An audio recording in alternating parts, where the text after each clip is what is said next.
Hello everyone, thank you for coming to see us today. Welcome to OHAI.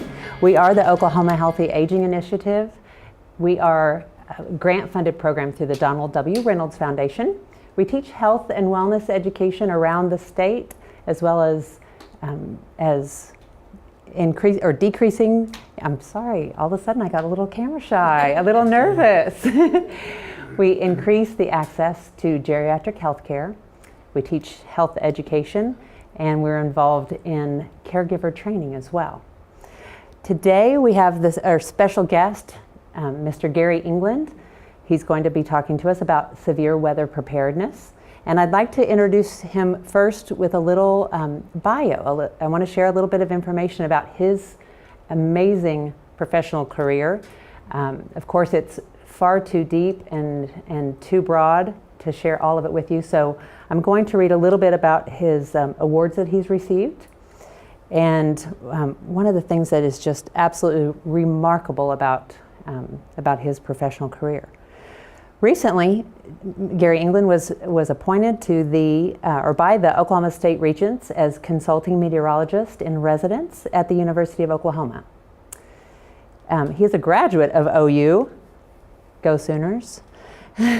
He's a graduate of OU. He has his degree in science, in mathematics, and meteorology.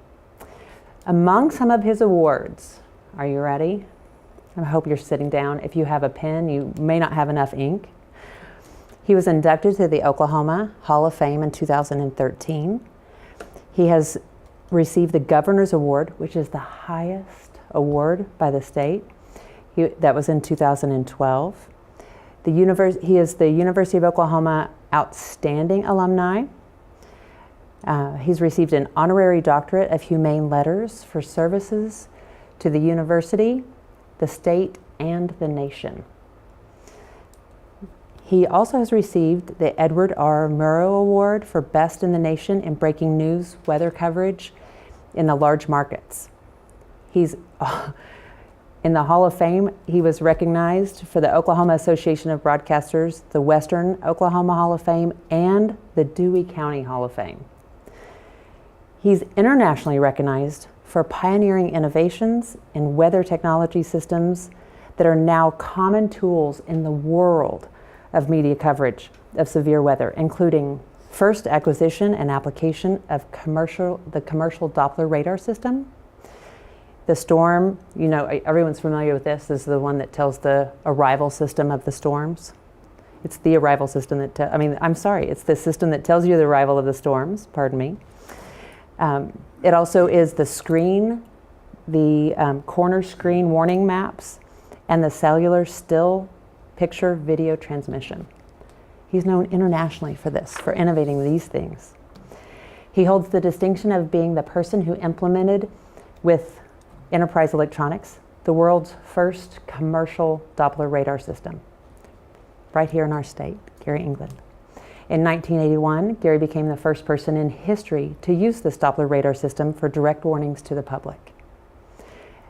Additionally, in conjunction with the Oklahoma Centennial Celebration in 2007, when we celebrated our century, Mr. England was immortalized by the sculpting of his bust for being one of the 100 heroes and outlaws of Oklahoma's repute. We're trying to determine which one of those he is.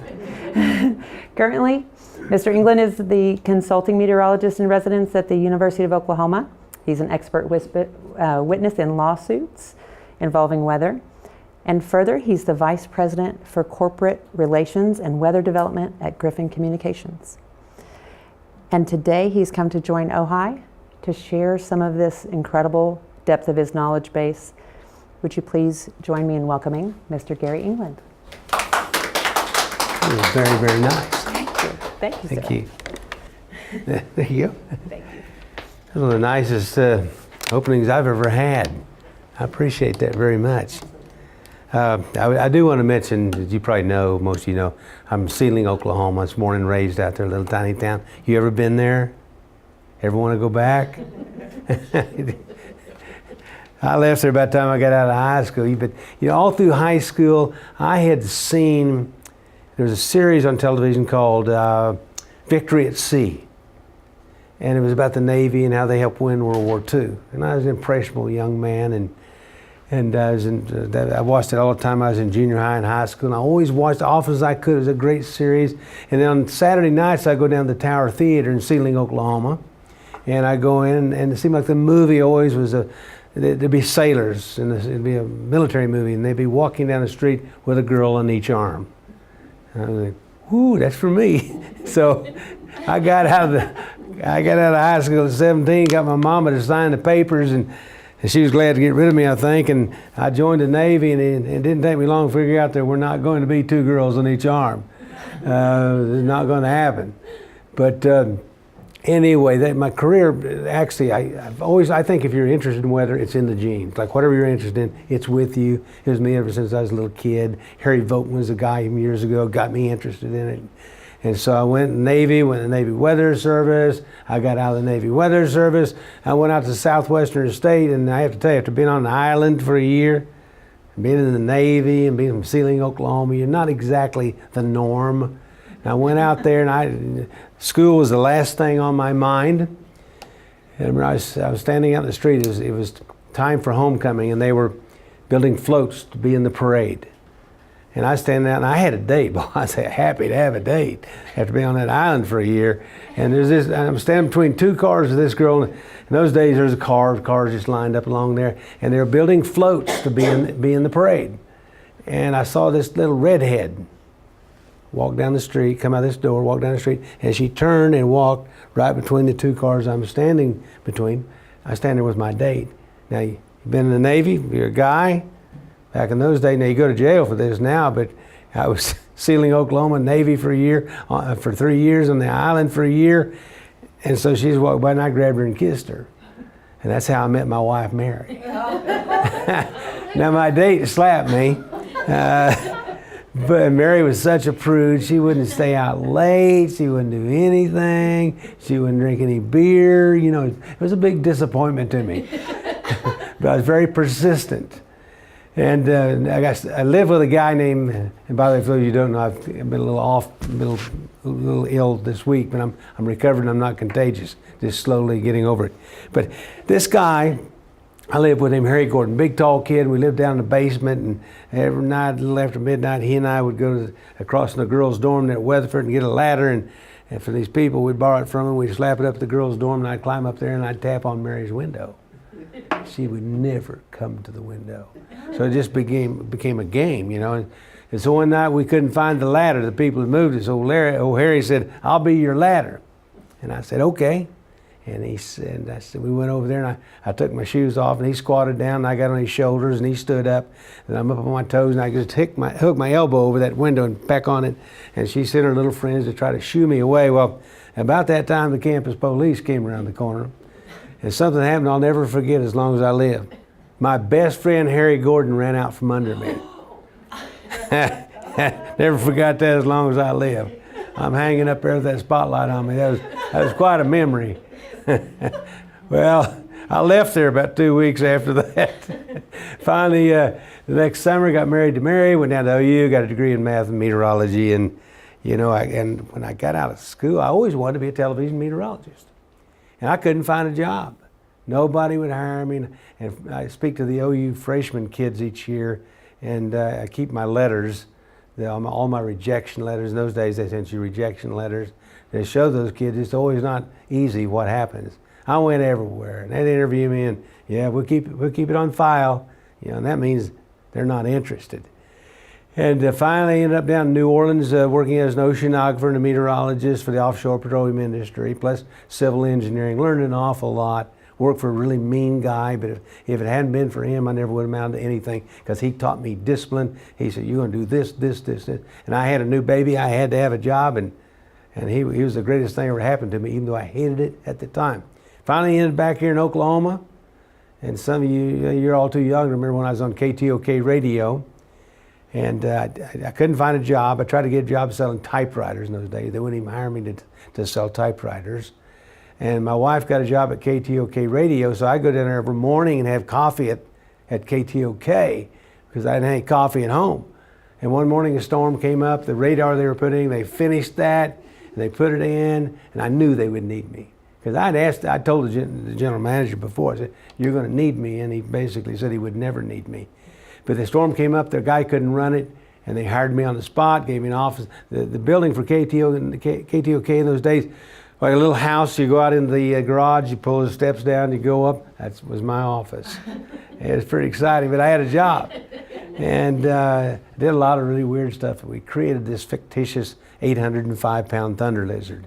And he did all these things. He chased trucks on Interstate 40. I'd come on, make sure there's no significant weather. I'd say, you know, the 805-pound thunder lizard has been seen near mile marker 100 and blah, blah, blah. In those days, no cell phones. People would actually stop at gasoline stations and call a radio station, and they'd seen it too. And you'd be surprised how many of them actually saw that thunder lizard. But anyway, did a lot of funny stuff, and it worked because people went to work and said, you got to listen to that guy on KTOK. He's crazy, but you got to listen to him. But so did a lot of funny stuff, wasn't making any money. But the phone rang one day, it was general manager at Channel 9, and he said, I've heard you on the radio. You sound a little crazy, but I'd like to talk to you. So I went out there and they interviewed me, and I'd always wanted to do that. And they said, well, you'll have to do an audition. I didn't have a suit. So we went out to Hobart, where my wife is from, and I got me I still have a picture of this, a maroon jacket. It looked really good. Had a multicolored shirt and a multicolored tie and powder blue pants. I was really styling, and I did that videotape, and they hired me, much to my surprise. And so anyway, I had a job out there a long time. I'll just tell you a couple stories about it. My boss said, you have to start doing things that the audience identifies with it. They might be interested, and show them you're a normal person. And so they called up from the Purcell Rodeo and said, would you like to be in the rodeo? I said, no. And I've been naive all my life, and I'm still naive. And this guy said, well, we have a train. He said, what do you want? I said, what do you want me to do? And he said, well, we'd like for you to ride a bull. And I said, no way. And he said, he talked a little bit more. Here's where I made my mistake. I said, how's that work? And he said, you get on it, you open the gate, and he walks out. And you blow a whistle, and he'll buck. And you blow a whistle, and he'll stop bucking. So anyway, found out after 3 months, I'd talked myself into the corner, had a wild bull, and I had on blue patent leather boots from Napoleon Nash, bell-bottom pants, red, white, and blue shirt, big white cowboy hat. I'll get to weather here in a minute. But I got down there, it came my time to ride, and that bull took one look at me, and he knew.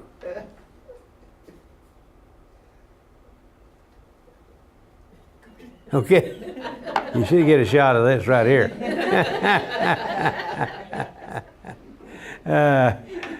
I'll be getting the weather here in just a second. But it came my time to get on, and bull's back's about that wide, and there's solid muscle, and every time I try to sit down on him, I just feel his muscles ripping along my legs, and I'm going, gosh. And the guy that was my photographer had been wounded 3 times in Vietnam, and he looked at me and said, don't do it, don't do it. I said, Ray B., thank you for all this. And anyway, when I sat down, he had 2 horns, and he always kept trying to hook my left leg with his left horn. But I sat down, and you know, you've seen those cowboys, they get all tied down, they nod their head. Well, you know, your hand is kind of tied to the bull, it's wrapped around. And I went to this guy's helping me, he had a little bit at the back right here, old cowboy hat. And I said, where do I look? And he went, just look right at my hand. I went, no, when I get out there. And he looked at me and he smiled and said, you ain't gonna have to worry about that. And I did, and I nodded accidentally, and that's in the gate. And we didn't go very far, but went very high. So my life has been filled with a lot of things like that, and some weather.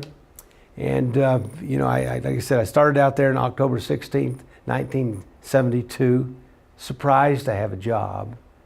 And I just have to tell you that got that job. I was so darn excited, because my wife at the point, she used to think I was going to amount to something, but by that time I was trying to get a job, she was thinking I was never going to amount to anything at all.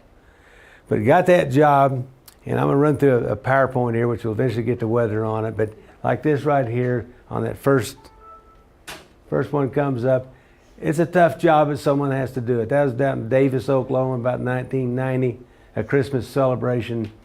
And because everybody thinks we're just doing weather. We're just out there doing weather. So we in television meteorology get to hang around with some famous people, and And there's Willie Nelson, got to know him. Bobby Mercer was a good friend of mine. Reba, she's a great gal. And there's Toby. He's a funny dude. I knew him when he worked in the bars. When he just trying out. But you know, I always tell the kids, you know, back then Toby knew he wanted to be what he is today. It was in his head because he just kept doing it and doing it and doing it. Whoop. And just friends, you get to, you know, there's always time. But you know, I've worked every night until midnight, basically, for 40-some years, and I'm having a little difficulty getting used to it because I'm used to going to bed late, sleeping late, and it's difficult to make that change. But you get to do a lot, and we hear lots of stories. Now, believe it or not, these two guys are talking about the same tornado. You hear stories about tornadoes, and you begin to think, are they really true? Are they making these up? But you hear a lot of interesting stuff. Rodeos, it was so cold that day down in Cowtown. True story, the coffee froze in the cup they gave us. It was so flat cold, but it was fun. The circus ride was great. Now, okay, how did I get from the farm to News 9? Well, that's me, the world's first storm chaser, standing out in the field waiting for the storm. I love storms ever since I was a little kid. I was about 18 months right there. My dad drove a bus for a while, and so I decided I'd be a bus driver. This was at Enid.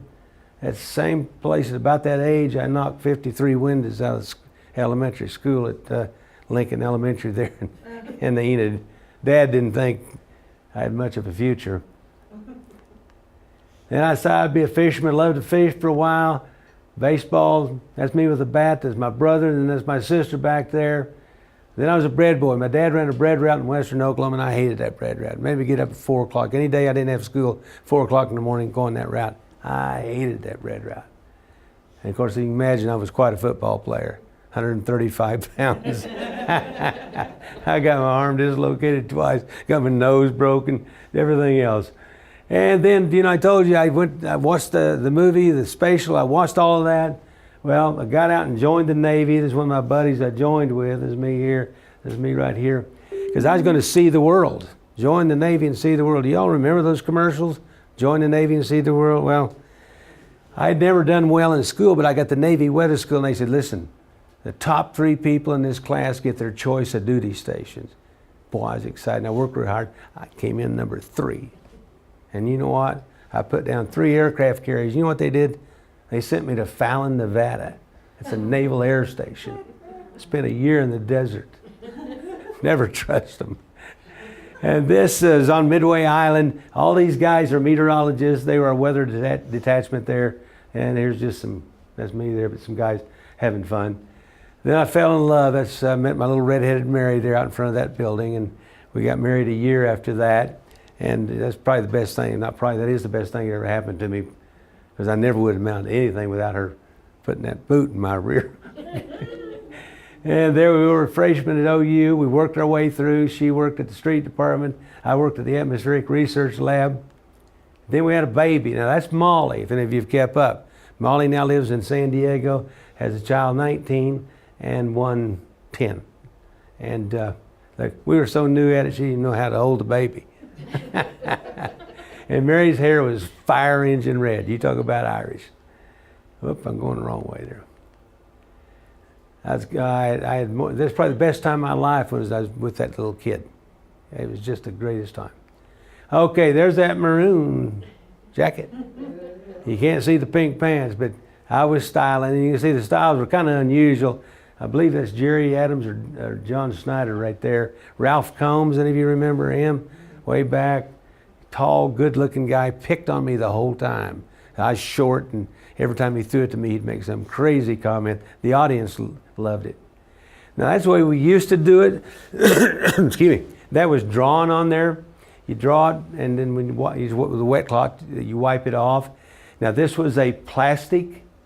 It was magnetic, but also it was out of plastic. On the back side of the plastic, it had all the streets, names of all the towns, population of all the towns. So the audience couldn't see it, but I could stand there and say, here's Cestus, Oklahoma, population 52 right here. So it made you appear highly intelligent.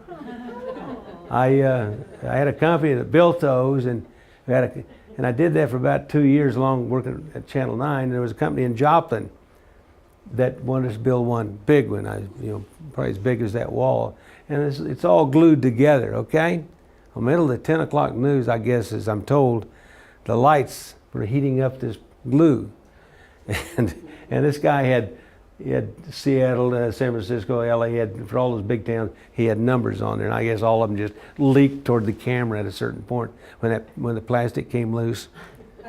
And they never did pay us for that map, by the way.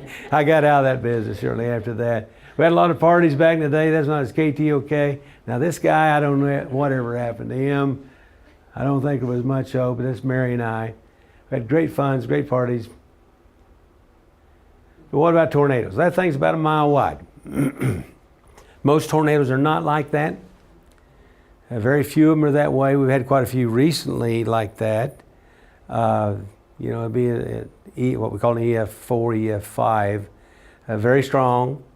As far as safety precautions and something like that, and I'll cover this more in a minute.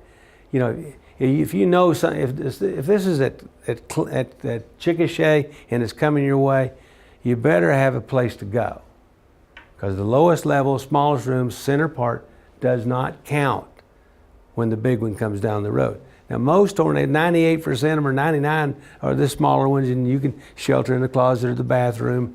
Now people survive sheltering in place with these, but some of them ended up with 2x4s through their necks and terrible stuff. But some people totally survive. So you can, if you're trapped, now this thing's coming in the street, you're trapped, you have to stay in the house.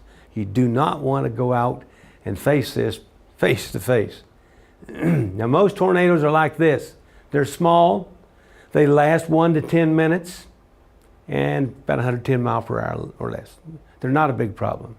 Now to hear it on television, you think every one of them are the size of the Moore tornado. It's a mile wide, it's 400 miles per hour, we're all gonna die. Well, most of them are this way. You really shouldn't be outside looking at that, because if you keep in mind the entire sky above you is rotating, and you're watching this and another one come down right beside you. So remember, I told you first. And you may be the first one to see a tornado before the warning too. Excuse me. A lot of different sizes and shapes. We have the big, like the Moore tornadoes, the big, what we call the wedge. And then there's the funnel, and then there's the stovepipe like that. And they're all different sizes and shape. Sometimes they come in the rain, but the big ones come after the rain and the hail. It's like, if my body's the rain and the hail, this is my tornado, the big ones are right here. You can't see it. Now eventually you can, and you can, and you can, but you can't see it. And you're standing out watching, it's raining, it's hailing, and all of a sudden there's a large tornado across the street. So you have to keep in mind where that is. Now, sometimes they come on the front. In meteorology, it consists primarily of if, ands, and buts. We know a lot about it, but we've got a lot to learn. This was the May 3rd, 1999 tornado approaching, it was in Bridge Creek, approaching Moore in Oklahoma City. It's about 3/4 of a mile wide there. The winds were measured at 318 miles per hour, strongest winds ever recorded on the face of the earth. When this thing was coming, and it started near Lawton, north of Lawton, and it just kept coming. And what they do, they come towards you and they weaken, they recycle. And they do that 1 or 2 times usually, then they go away. This thing, every time it weakened and went away, it came back larger. And then just southwest of Chickasha is when you saw that big funnel, then that funnel rotating around the side, called a satellite tornado. The satellite tornado was as big as most regular Oklahoma tornadoes. And then it went just a little north of Chickasha and dissipated. I'm telling you, because I was watching it. Boom, it was gone. And within 2 minutes, it was back just like this. And somewhere at that point there, I said, you need to move to a place of safety. But I said, most structures will not survive this. That's a hint, okay? And as it got closer, it became obvious it was coming into a populated area. I said, don't go outside and look at this, it will kill you. And they will. And then it got a little closer to southwest Oklahoma City and more. That's when I said, you need to be below ground level. That should be only used when it's critical. Nowadays, you hear it with every run-of-the-mill tornado, so you have to sort through the hype. This type of tornado is the one where you really need to be below level. People survived horrific injuries, but they survived that F5 passing over them while they were in their house. So in the house, it's lowest level, smallest room, center part. Closet or bathroom, away from windows. You get in the bathtub, it may look silly, but you put that helmet on. 42% of the injuries in the May 3rd tornado were brain injuries. Would you say that again? The directions of what to do? Yeah, I will. I'll cover it several times. So it's lowest level, smallest room, center part. If you live upstairs, 2-story, 3-story, you go down to the first floor. You make friends with those people before it's storm season, but if you go down there and they're not at home, you go in anyway because it's safer on the ground floor. Of course, a closet, of course, a storm cellar, a safe room are best. Basement is okay. But if you have to be in the house, and sometimes you have to be, like I said, 99% of the tornadoes, you'll be just fine. You're in that house. It's the center part of the house, like I mentioned, lowest level of the house, center part, away from windows. Now, sometimes people don't have a central place. Then your next best place usually would be on an east wall in a closet or a bathroom. And wrap up in everything you have, because there's a lot of stuff coming through the air. The injuries, as I mentioned in this tornado, 42% were brain injuries, most of them children. The recent tornado, we managed to bring that down to about, I think it was 12% or something. Kids were actually wearing helmets, goggles. You get a $5 pair of goggles because there's a lot of stuff. You don't want anything stuck in your eye. And you want to and if you're in a tornado, make sure you put your shoes on.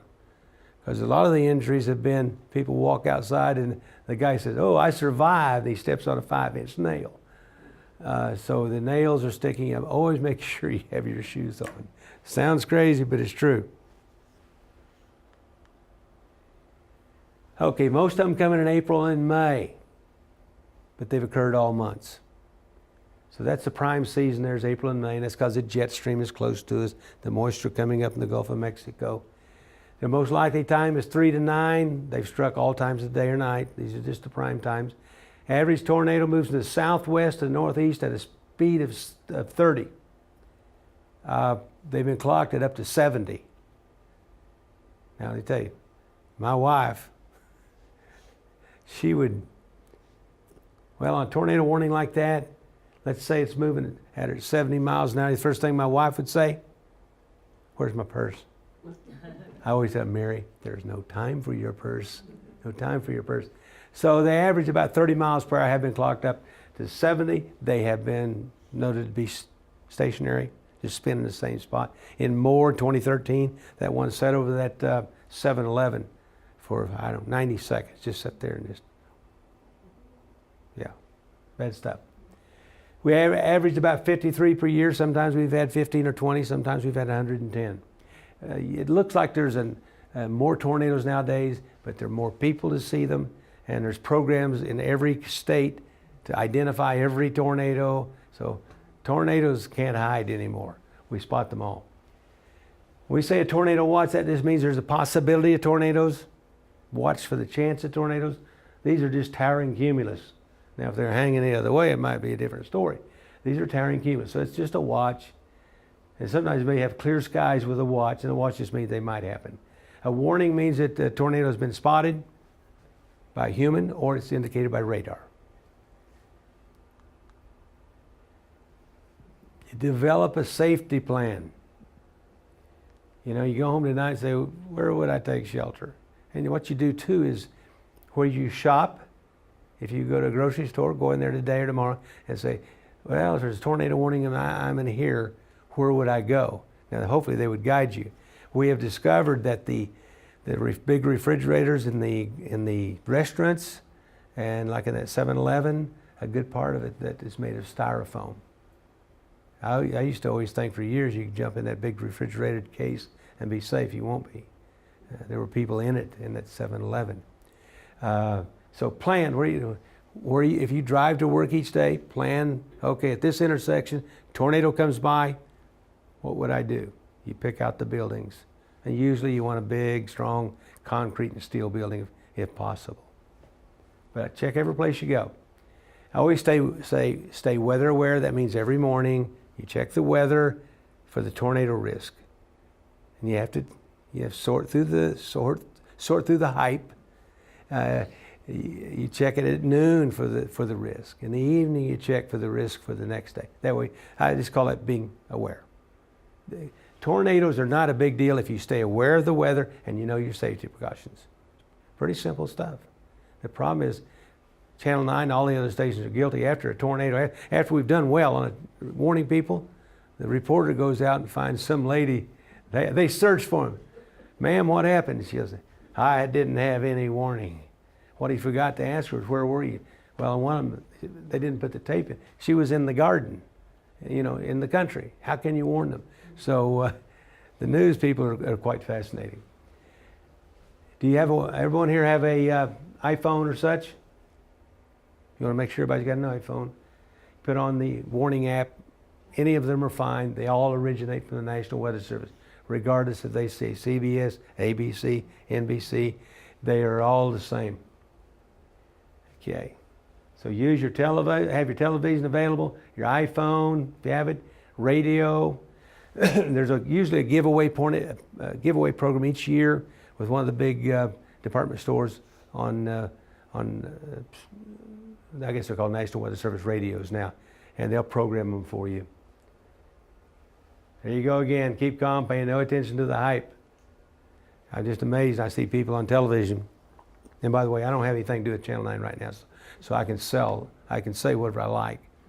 I can say a lot more, it'd probably get me in trouble. But the hype, part of it is like a week out. Now, sometimes you're pretty good a week out, usually you're not. But the approach a week out is almost the approach as same approach as the day before. You're going to die. And the chance of you being hit by a tornado is pretty slim. So, all good warnings originate from the National Weather Service. When you see a guy on television say it's an EF4, he doesn't know what he's talking about. The scale, EF1, 2, 3, 4, is a damage scale. It's like if this building blew away, I can say, oh man, that's probably an EF5. Well, they come in and they look at the structure of the building. What metals, what wood, how was it built? And they'll look at the damage, and from that damage they say, well, we know winds of 125 mile per hour will cause this. So that's how they determine the EF scale, not some yahoo on television saying it's a EF27.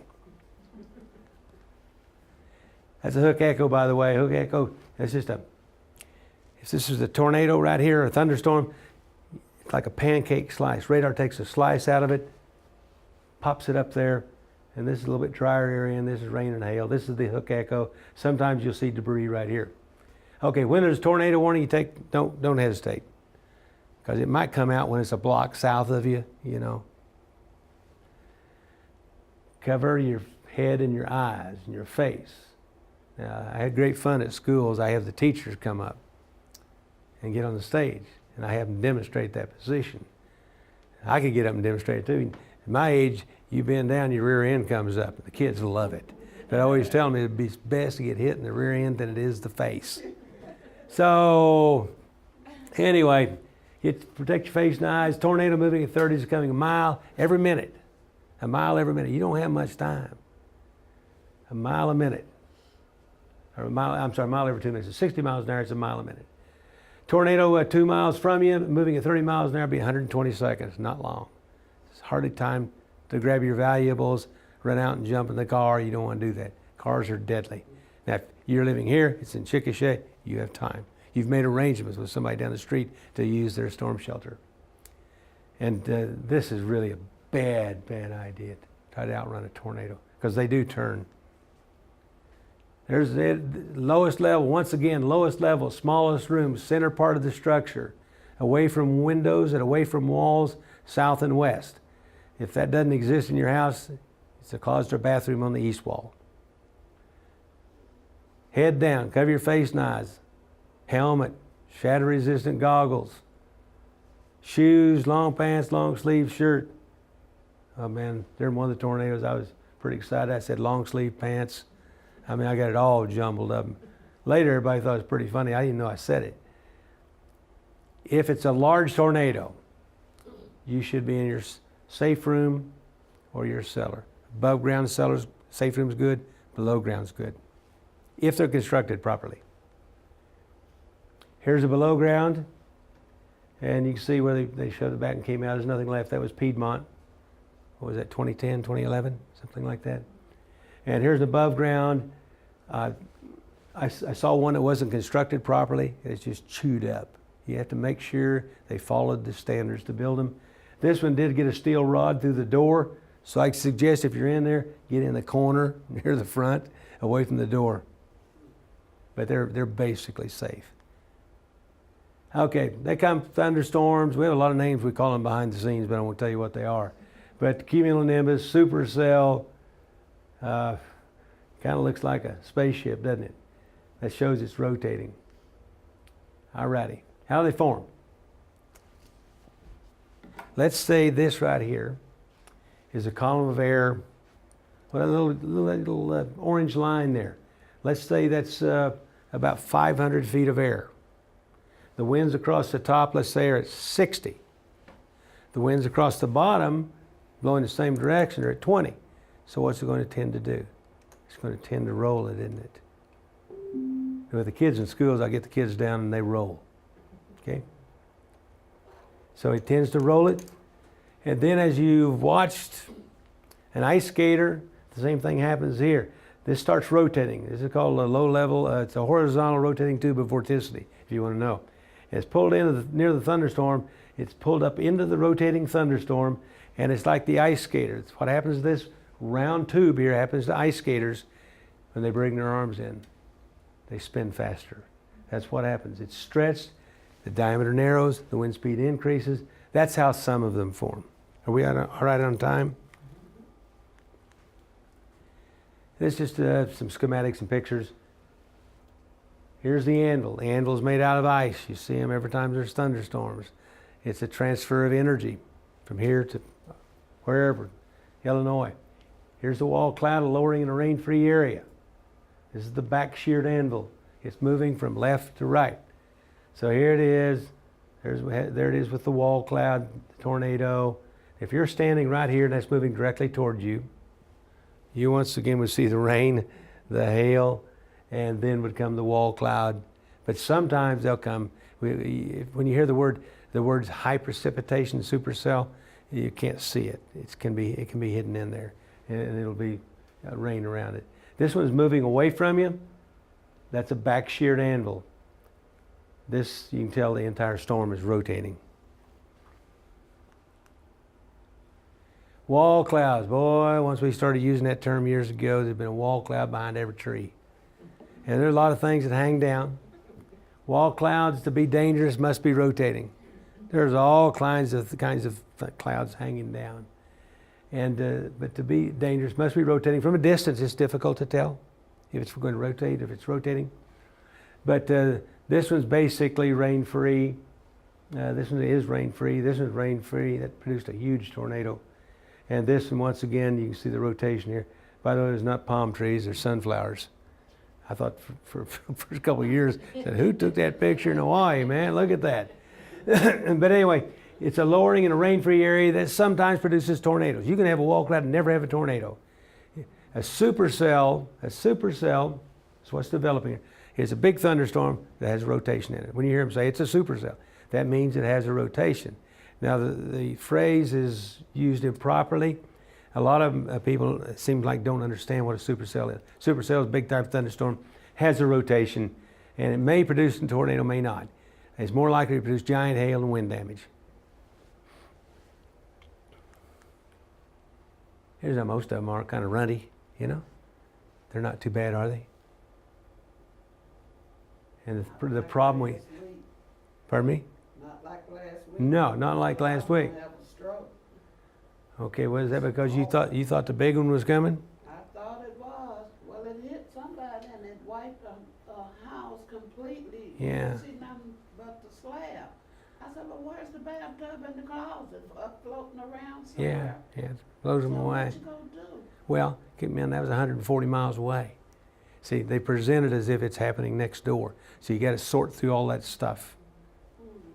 So that's normally what we have. They will be presented as the biggest, ugliest tornado you've ever seen in your life. So sort through the BS. There's the big ones, and like you were talking about the other day, humongous. It's going through. Those are power line flashes. The power lines come together when the winds hit, and that's what it is. Not transformers, power lines. All big tornadoes, all big supercells, all with wall clouds, huge rotations. Live through every one of them. So it's very simple. Stay weather aware, be prepared. This was on the 31st of May, 2013. And then this was, you can tell by the looks on their faces, that was the Moore tornado.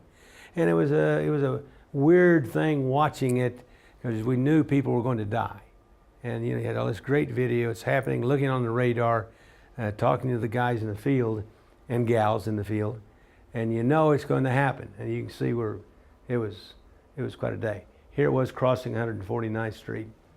Now, this tornado never got much publicity. It occurred May 3rd, 1999. It's near Mulhall. It was the second tornado of the night to hit Mulhall. It's 4 miles wide. 4 miles wide. It's just humongous. And they never really knew that until they went back and studied all the Doppler data, and then they could establish it. The good thing about this, once again, all those big ones, we know where they are. Like the other day, knew where it was, know where they are, we know where they're going, we know what time they're going to arrive there, and basically we know what they're going to do. So it's really, nowadays it's pretty simple if everyone would approach it that way. Stay weather aware, know your safety precautions, sort through the hype. Now here's the thing you probably ignored all your life. It kills more people than tornadoes and flash floods, and it's extremely, extremely dangerous. I, for one, will not go outside if there's a thunderstorm. If I hear thunder, I'm inside. Because that stuff will reach out and touch you. And if it doesn't kill you right then, later on, and I'm not an expert in this at all, but it damages your nerves. Your nerves start producing, I don't know what they produce, but it begins to damage the muscles and the other nerves. And so these things are bad news. And every year, there's around the country, there are golfers being hit by lightning. Where do they find them? Under a tree. It's the worst place to be, is under a tree. But you're in a car, you just stay in the car, don't touch any metal. The rubber tires do not protect you. Lightning hits your car, the lightning will be directed down through the tires. Sometimes it blows the tires out. If power line's hanging over your car, I would wait for the emergency people to get there and remove the line. If I'm in my car and there's a line over my car and it's hot and I step out like this, a charge is going to go from the left leg through the right leg and possibly kill you. So just use caution with electricity. So messing with that is like sticking your finger in a socket. So what we'll do now, I think I reached the last on the tape. Recap, you heard me say it, lowest level, smallest room, center part. That's the easiest. Make friends with your neighbors even if you don't like them.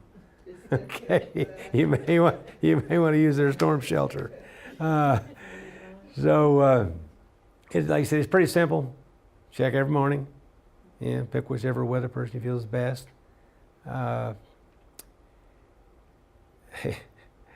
Somebody asked the other day, do you miss it? I said, sometimes I miss myself.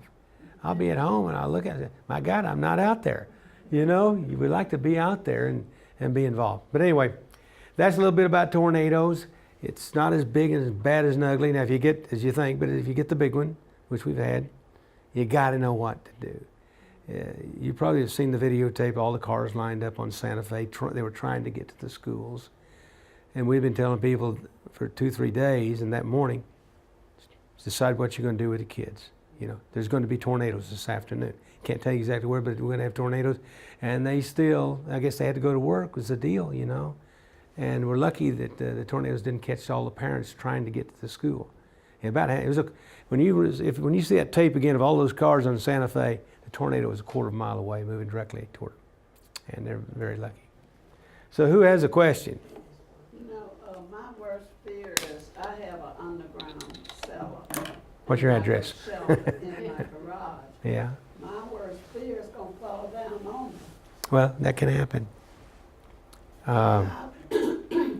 Since there be so many people involved, what do you do to protect yourself down there Okay. before someone get to you? Okay, that's a good question. My daughter well, Mom, you might die down there. How do you breathe?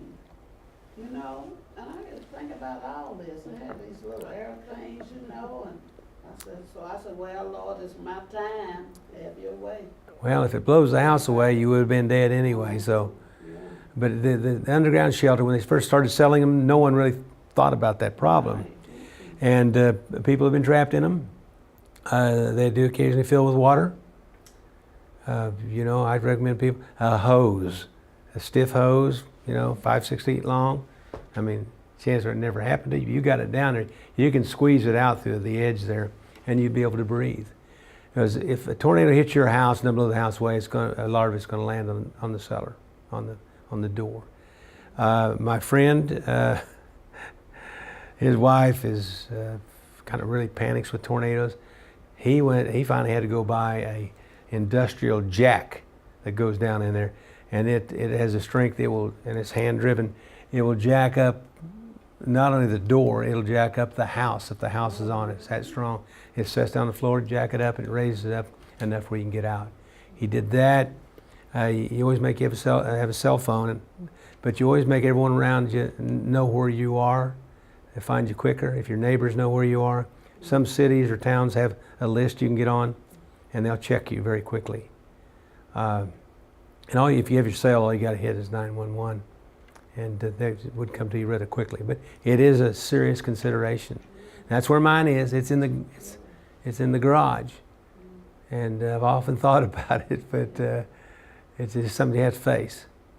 And if it's a little tiny tornado, you might be best, you know, standing in it, waiting.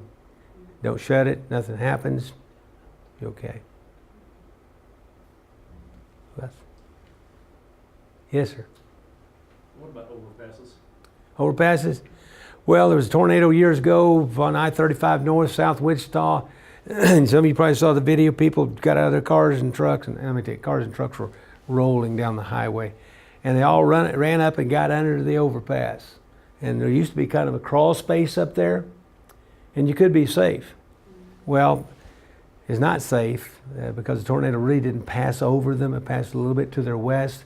And it was, well, there have been cases on the May 3rd, 99 tornado, you know, it sucked people out from under the bridge, Shields and I-35.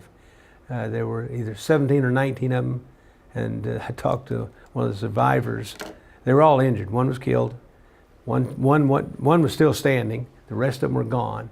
And she told me, she said, we were all there. And she said, then suddenly they were gone. And they found one gal 2 or 3 days later in a pile of debris. So it's not a good place. The old ones, you could crawl up in there, but Lord, if it passes right over you, it's going to pull you out. You can't stop it. You know, I think about storm season, you get caught in I-35 and cars are all jammed up, you're in the center lane, tornadoes coming. May 3rd, 99, people couldn't open their doors to get out. All kinds, yes. I'm in response to you. My son works for AT&T. This Mother's Day, I have an in-ground, outside in-ground storm shelter, but my son purchased, AT&T sells an emergency phone. It's $25 a year. It has a light. You keep it in your cellar. Just pull the deal, make the batteries activated. It not only has a light, it dials 911. Wow. It also has an alarm. You can make it siren, and make it go off so they can find you. That's great. So it's $25 a year. So what do you have to ask? What do you ask for? AT&T. It's an emergency phone. Dials 911 and one other person. You can program it. In my case, it dials my daughter, my neighbor. So, who's probably going to be down there with me anyway. But it will dial one other person. So you can have it call a family member so they know it came from your emergency phone. It's great. AT&T sells it $25 a year. Gosh, they could sell a lot of But them it with has a it. siren on it. It has a light. You can hold it up in the vent and go. You can hold it up in the vent and Somebody's looking. they It's can great. find you. That is great. Had no idea. How long has it I been did not available? either. They're not just found playing out about it. anymore. They're not playing. Yeah, Because when I looked at those 2 tornadoes, one was black and one was white. yeah. But my daughter and I had decided I was gonna go in the closet, she's gonna go in the bathroom. Yeah, But when I saw, cause I don't like going down there, I feel all, yeah. but, after I saw that, I said, yeah, I'm going down there real quick.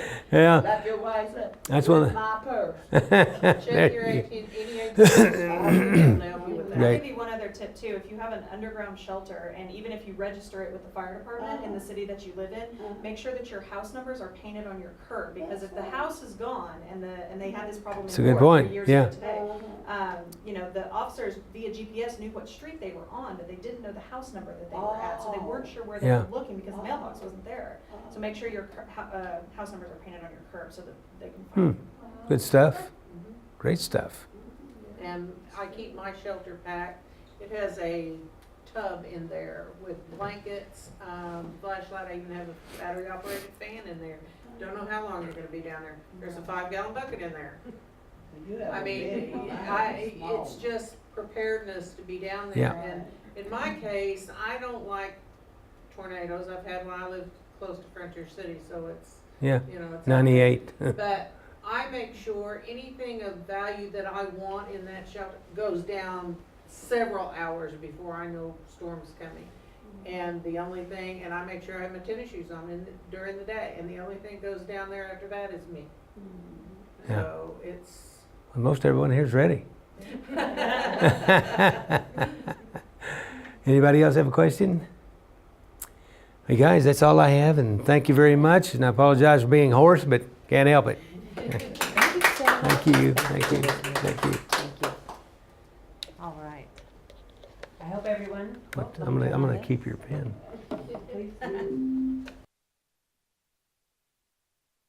I hope everyone was taking good notes.